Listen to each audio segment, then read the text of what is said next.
Donc, tu viens de l'évoquer, donc il y a évidemment beaucoup de blessures chez ces gens-là, et donc Mhm. il y a tout un travail pour pouvoir justement établir ce lien. Ça fait partie des difficultés de votre activité.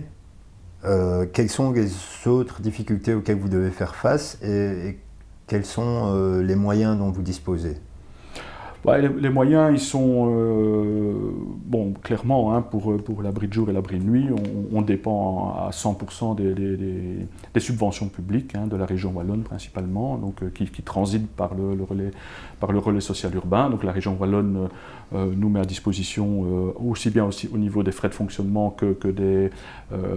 du disponible pour l'emploi de mes collègues. Et donc là, clairement, on dépend du pouvoir subsidiant, mais en même temps, si la laïcité a voulu, en tout cas si Picardie laïque a voulu s'engager dans ce champ-là, c'était pas pour faire de la même manière qu'un service public type CPAS ou autre aurait pu le faire. On a essayé justement de mettre en évidence notre singularité dans l'approche qui est la nôtre, et cette singularité, elle est vraiment dans la question de l'alliance avec le public. Je ne dis pas que dans les services publics, il ne peut pas y avoir cette alliance possible, mais je pense qu'il y a, bon, peut-être quelquefois de la conditionnalité. Alors on peut évoquer, hein, notamment la question de... on est passé dans les années 50, 60 de l'État-providence à fin des années 80, début des années 90 à l'État social actif. Et donc évidemment la sémantique a créé un changement de paradigme dans le champ du travail social.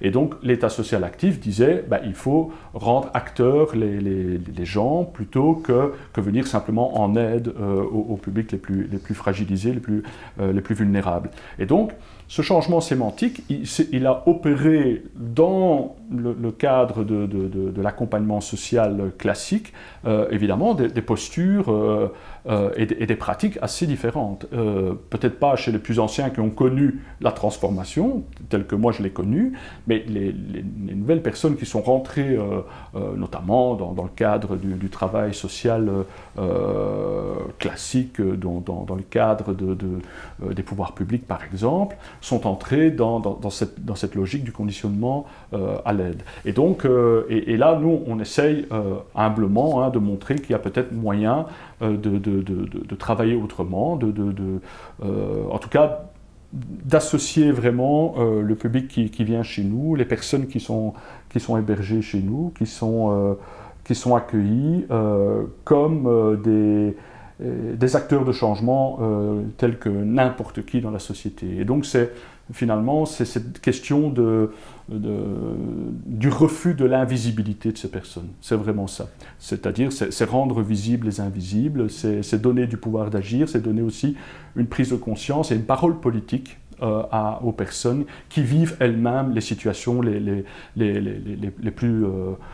je dirais même absurde, hein, parce que c'est clair quand on voit cette déliquescence dans nos sociétés aujourd'hui, en Belgique comme ailleurs d'ailleurs, où on voit une paupérisation de plus en plus prégnante, de plus en plus croissante. On se dit que là, il y a des choses vraiment à transformer, à régler et à aménager pour qu'on cesse vraiment, ou qu'on aille vers l'abolition de la pauvreté et de la misère.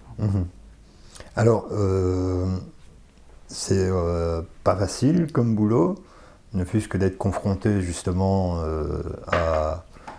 à toutes ces personnes écorchées. Alors comment le vivent tes collaborateurs et toi-même d'ailleurs? Est-ce qu'il n'y en a pas qui craquent finalement et qui se retrouvent eux-mêmes en souffrance? Ah, c'est un travail extrêmement enrichissant et extrêmement voilà, énergivore, parce que travailler avec l'humain, de toute façon, c'est quelque chose de formidable, et moi je ne saurais pas faire autre chose que travailler avec l'humain, vraiment. ça m'est arrivé un peu par hasard, parce que je n'étais pas spécialement prédestiné à faire ce métier, et puis bon, ben voilà, je suis tombé dedans, et maintenant, je ne me vois pas faire autre chose. Mais travailler avec l'humain, c'est finalement travailler avec toutes des singularités particulières. On ne travaille pas avec les SDF ou avec les sans-papiers, c'est des appellations, évidemment, pour dénommer le public qui est accueilli chez nous, et pour les pouvoirs subsidiants, et pour que ça soit clair dans la définition de l'objet de nos dispositifs. Mais derrière ça, il y a des personnes, et ces personnes, elles sont toutes différentes. Il y a dans le sans-abrisme aujourd'hui, il y a des personnes qui ont des parcours et des profils extrêmement diversifiés. Il y a des plus jeunes, il y a des personnes plus âgées, il y a des femmes, et il y a des gens qui ont malheureusement à un moment donné de leur vie par accidents successifs ou qui ont dégringolé par rapport à toute une série de conséquences vécues dans leur parcours. Il y en a d'autres qui viennent déjà d'une situation extrêmement difficile par un parcours en institution ou par déjà des familles qui étaient extrêmement précarisées. Donc je pense qu'il y a une convergence dans des lieux bas seuil tels que l'on occupe. Et c'est ça qui est très enrichissant, et c'est là aussi où mes collègues de première ligne doivent aussi composer quelquefois avec des gens qui ont des rapports au monde, à la société, aux institutions aussi, parce qu'ils peuvent les remettre en question, et ils doivent les remettre en question. Moi, je pense que c'est essentiel de pouvoir avoir son autocritique sur comment on accueille les gens et quel rapport on a avec elles. Et alors, bon, ben, il y a une souffrance, mais aussi quelquefois une colère. Et donc, ce qu'on essaye de faire, c'est d'accepter cette colère, bon, avec... bien sûr, quand quelqu'un décompense ou qu'il y a vraiment des excès de violence et compagnie, il faut pouvoir le canaliser, voire il ne faut pas non plus se mettre en danger, et l'intégrité de nos collègues est importante. Mais quand je dis accueillir cette colère, c'est-à-dire comprendre cette colère et essayer de la transformer en médias culturels. Et là, ça devient vraiment intéressant. C'est pour ça que les droits culturels doivent être essentiels dans le travail social. Moi, je ne peux pas dissocier, enfin, ça fait... plus de 25 ans que je suis dans le milieu, je ne peux pas dissocier le travail social, et j'aime bien ce mot, travailler le social, parce que c'est pas...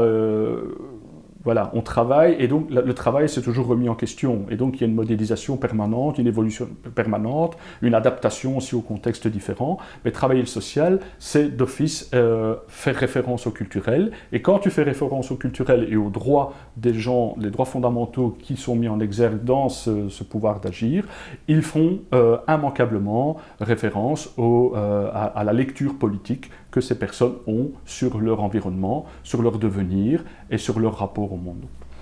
D'accord.